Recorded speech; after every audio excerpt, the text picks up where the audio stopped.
Great. So, wanted to discuss this. I believe African leaders are not the biggest problem of Africa as we think, as much as we think they are the problem. I believe our leaders are just as terrible as we are because of the value systems and habits that we've practiced, and these leaders come from amongst us. We tend to produce the kind of leaders we produce, and it's very evident in the kind of class prefects and SRC presidents we see in youth leadership.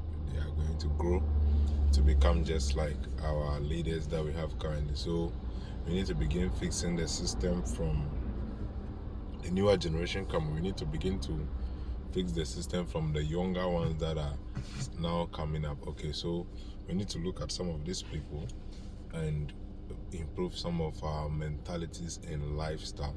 For example, we need to begin to eat what we produce. Okay, so in Africa, when we think, usually when we can afford and we want something exotic, we want to buy something from foreign producers. Most of these things we can actually produce by ourselves. So what is it? If ours is not good enough, we need to improve it.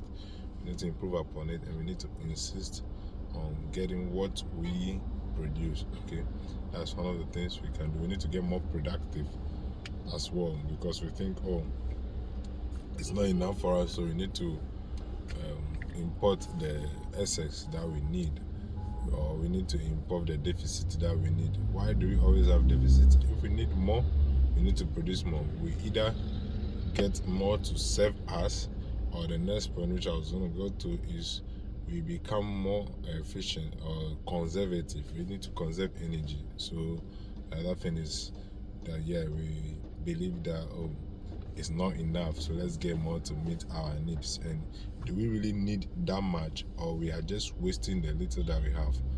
Do we really need that much, or we are just wasting it? The average African doesn't conserve energy. He keeps his car's engine running while he's in the shopping mall. Usually the politicians are the most guilty of this.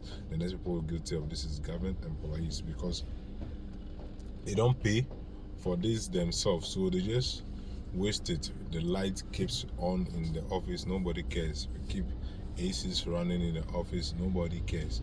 Waters keep running, and maybe there is a reservoir and the water is leaking, and we just leave it like that. Nobody cares. You get it? We need to become very deliberate about this things. We need to become very conservative about this stuff, and then we need to be very transparent and accountable for the things you do. Maybe even your personal savings. This is your own money that you are using, but you just waste it all up. Okay, so you need to become more conservative about this stuff. Your own money, you are more transparent about the way you spend it. You are more accountable. You are very mindful of how much you spend and how much is left, how much you need to do the things that you do. The money that you earn, is it enough? Do you need to earn more, or do you need to spend less? You have to be very deliberate about this stuff, and subsequently, eventually, we can produce better leaders in our nations than we have now, if the ones that we have now are that bad. Thank you. Subscribe for more.